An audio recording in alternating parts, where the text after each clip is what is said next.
Hello there, I'm Nerobax, and welcome to this short guide on design. We'll be going through the design center itself, the different parts of your car, and how they each benefit from design, focus, how it works, how you can use it to your advantage to improve your expertise, and general tips and tricks to know when you are doing design. So let's first and foremost here start with the facility that you will need to do any sort of design. It's the design center. Now, this is the main thing that I would advise you early on to try and get as high as possible. Generally, you want at least to get at least to level 3, because that will give you 3 projects. At level 2, you have 2 projects, 10 engineers.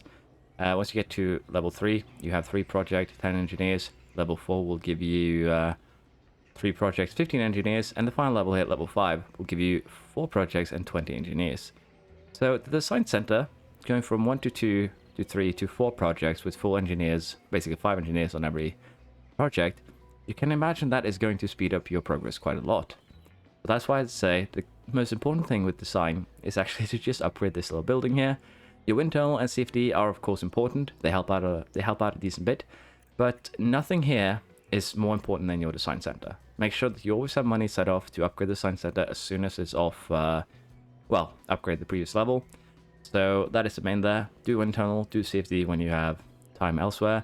It's not a huge boost and it's not super important. Now, the second thing to know about design is that you have 6 pieces to your car: chassis, front wing, rear wing, side pods, underfloor, and suspension. And if you put in the exact same amount of effort into these, they will not yield the same results. Some pieces are far more valuable and more important to spend time on than others, and the most important piece is your underfloor. Basically, any investment into your underfloor will give you far more performance from your car than the same investment anywhere else. Now, of course, there's a limit to this, basically down to your expertise stats on your different attributes. But in general, as long as you keep your underfloor 10 to 15% average expertise over, say, chassis, suspension, and side pods, and 5 to 10% ahead of your front and rear wings, you will generally be good. Now, in terms of what is most important to invest in, it's number 1 is your underfloor, and a shared number 2 and 3 here would be your front wing if you need cornering, your rear wing if you need top speed, and then chassis, side pods, and suspension, depending on basically just how far behind they are. So the way that I do things is that I have my underfloor. I try and get it up to 65-70% as soon as possible. Then I try and do the same with the rear and front wing. And after that, we basically try and do the same with chassis, side pods, and suspension. So for this one, we have generally a 75% expertise on our underfloor. When it comes to the rear wing here, about the same, 75% as you can see. And front wing, basically again the same, except for cooling here, because we have not focused on cooling during the save. It's actually one of the stats that we'll get back to when we get to focus, so we'll ignore that for now. But as you can see, in general, 75%. Now, as I said, underfloor, then have these 5% behind, and then have these 5% behind front and rear wing again. And the reason for this is very simple. It's just way more performance to get wrung out of the underfloor, the rear wing, and the front wing. And I can actually just go ahead and prove it to you. So if we have a quick analysis of our current car, we can see that we are third in top speed and acceleration, but we're first in everything else except for cooling. So if we have a quick look here into our chassis, it's basically the worst on the grid here. We have 19th on everything. In terms of our suspension, it's not much better. 13th and 7th is the highest in cornering, but 15th, 13th, again, back end. And let's have a quick look at the side pods. A little bit better at 9th, 19th, and 11th. So as you can see, the 3 parts that we haven't focused on are actually pretty bad. They are behind the rest of the grid by a good margin. Now, if we have a look here on our front wing, it's first in everything but cooling. Our rear wing, first in everything. And our underfloor is also first in everything. So these 3 parts are the one that is carrying our car compared to our opponents. Now, here's the thing. We're actually first in everything, because if we take out the Red Bull here, you can see that we are equal here. And for some reason in the game, when you're equal with another car, I assume there is some decimals behind here that just barely go above ours. We'll put you behind them. So for every stat that really matter, we are actually, number 1. And that is mainly due to, again, the the rear wing, the front wing, and the underfloor. So again, focus your underfloor, focus your rear wing, focus your front wing, but try and keep the others not falling too far behind. Again, having suspension, sideboards, chassis about 10 to 15% potentially behind your underfloor is perfectly okay. Try and keep your rear wing, your front wing 5% behind your underfloor. And again, when I say behind, I mean behind your average expertise here. Some parts, again, drag reduction is a good one. If this is 75, you'd want these to be in the, again, 70 ranges. These probably around 60 tops, 60 to 65%. And as you can see, we're actually slightly outside of that. So this season is when I'm going to be focusing catching up on these pieces. But again, just the 3 big ones you can make a lot of progress with. Now, the next thing that we're going to talk about is focus. But before that, as you can see here, our car is lacking a bit in cooling for both engines and brakes. And the reason for this is because I have decided that we didn't want to focus on that. And here's the thing, I haven't seen any real benefits of focusing on it. So for now, I see those as just fluff stats. They're wasted. There are no technical DNFs. I haven't seen engine wear go up if my engine is running hot. So in general, you can sacrifice both brake cooling and engine cooling. Some people say it affects your lockup rates. I haven't seen any, big suggestion to change that. We were running some seasons there with 40% brake cooling. They didn't really affect our car too much. We had, I'd say, a normal amount of accidents. So it could have a benefit, could have a negative effect, but so far it's so negligible that I have elected to ignore it. It's up to you if you want to do the same, but it's just something you can keep in mind. Now, next here, we're going to consider focuses and how they work. So when you say trying to design a piece, all your focuses will be in the middle. And the way you can look at this is if you take this thing and go to the right, we're going to be spending more money, more time, and more energy on improving the drag reduction aspect of our underfloor. It's pretty simple, right?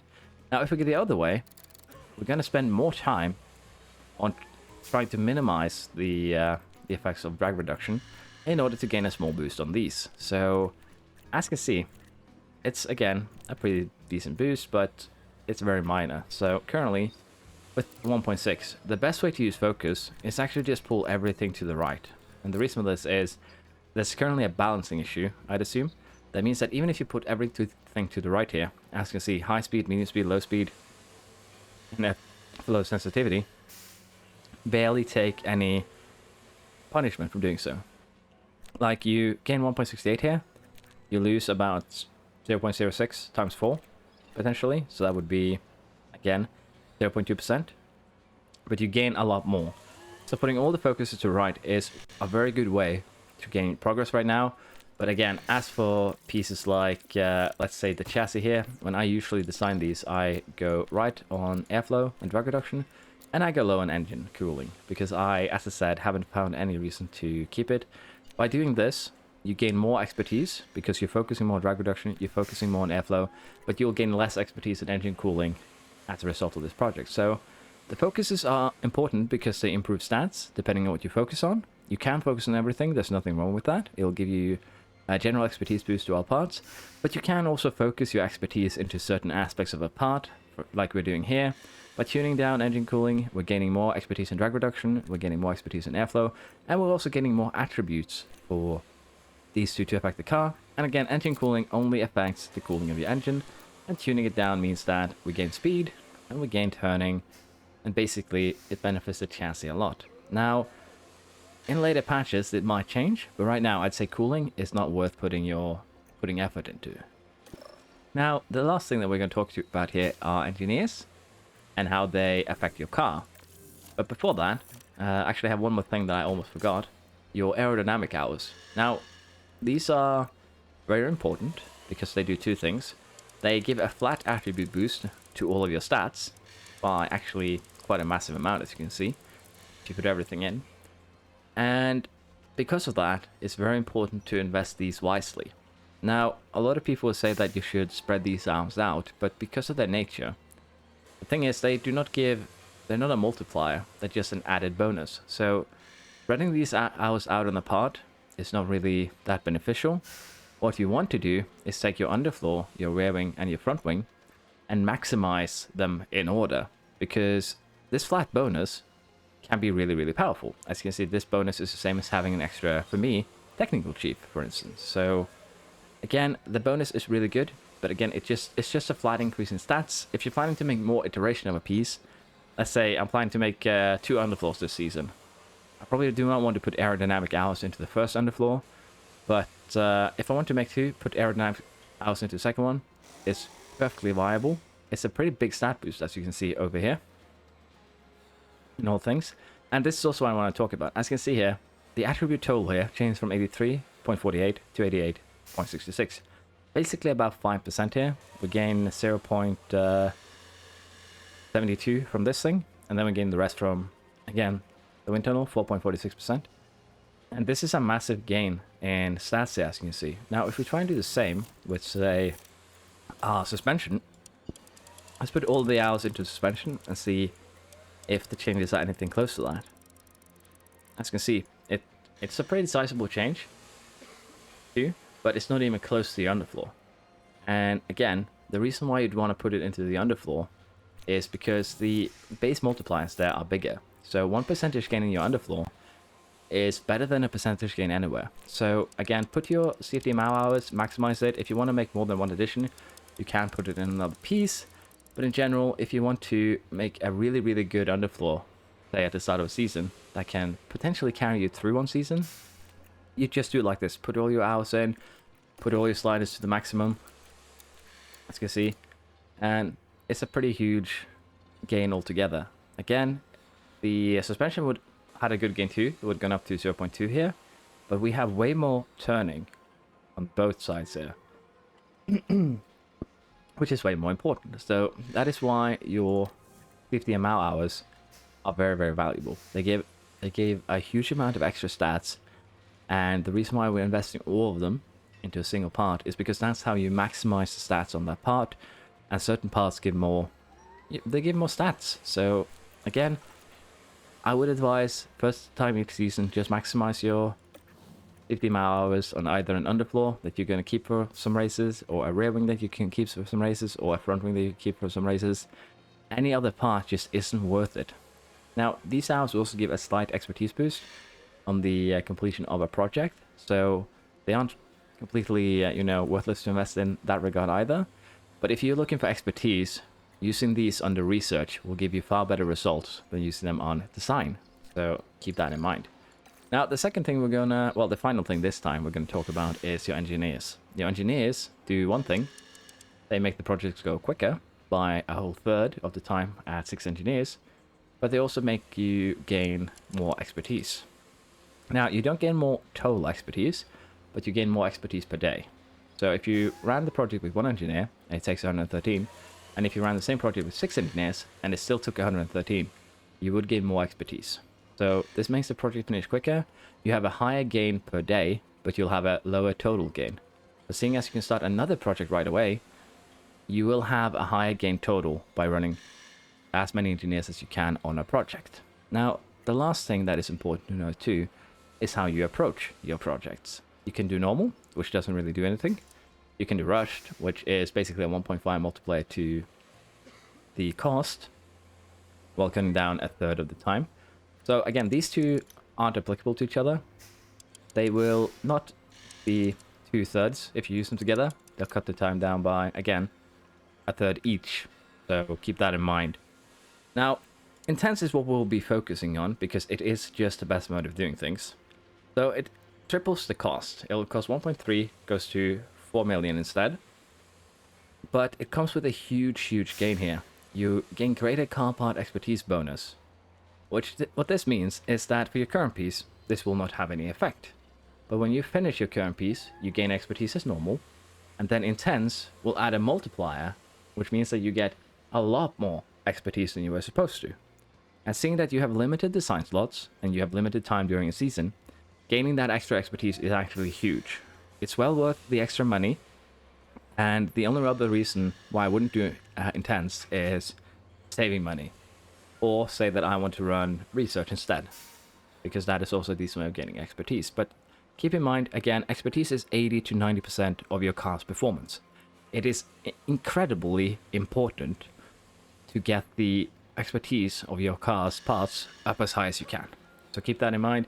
But again, intense is great, but you can run research, you can run normal, But in general, I wouldn't run rushed unless I really, really need a part. And the reason for not running rushed is that it lowers the expertise you gain. It goes quicker, you gain less expertise, and in general, let's say that I made 3 underfloors with rushed, it would take me 150 days, and then I made 2 underfloors with intense, which would also take me 150 days. The underfloor that will be the best out of those, you know, those 3 and those 2 is the second intense underfloor. Now, I don't know if I said this right, so I'll just reiterate. Let's make 3 underfloors with rushed and 2 underfloors with intense. Takes the same amount of time. The third underfloor with rushed will be worse than the second underfloor with intense. And that is just how much of an effect your expertise has on your car's performance. So keep that in mind.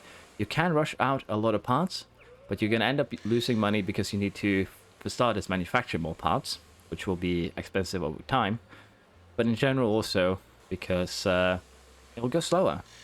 You won't gain as much expertise as you can. And that's really the most important part. So to sum everything up, when it comes to design, keep in mind that your parts are not equal. Your underfloor will always have the biggest expertise gain. Sorry, not expertise, performance gain, provided that everything else is equal. Then your rear wing and front wing, they're about, again, equal in performance gain, but one is more tuned to cornering, the other one's more tuned to speed, top speed, so keep that in mind. Chassis, side pods, and suspension are fairly equal in performance gain. It just depends on, again, the expertise between them. So underfloor, rear wing, front wing, focus these 3, and you'll have much of it done. You can slide all focuses to the right. It doesn't really have any detrimental effects right now. You can ignore cooling, which I've done, as it doesn't seem to have too much of an effect. And in general, just run your projects on intense. It will help you out in the long run. And generally, that is how I would design advice. I might have been a bit quicker on some parts. If I have, I apologize. If there's any questions, feel free to ask. But I think I've covered everything. And as you can see from the car analysis here, this has been the philosophy that I've used while making this Williams team. And you can actually have a look at the playthrough down below, how everything has worked out. But again, in general, all of our performance is coming from just the underfloor, from the rear wing, from the front wing, and that is generally how we have made the best car on the grid. So again, thank you for watching. I hope you've enjoyed. Please like and subscribe as it helped me out a ton. And again, if you have any other questions about the design, if there's anything I've been unclear on, feel free to just post a comment, and I'll try and get back to you as soon as I can. Again, thank you a lot, and I'll see you all next time. Bye bye.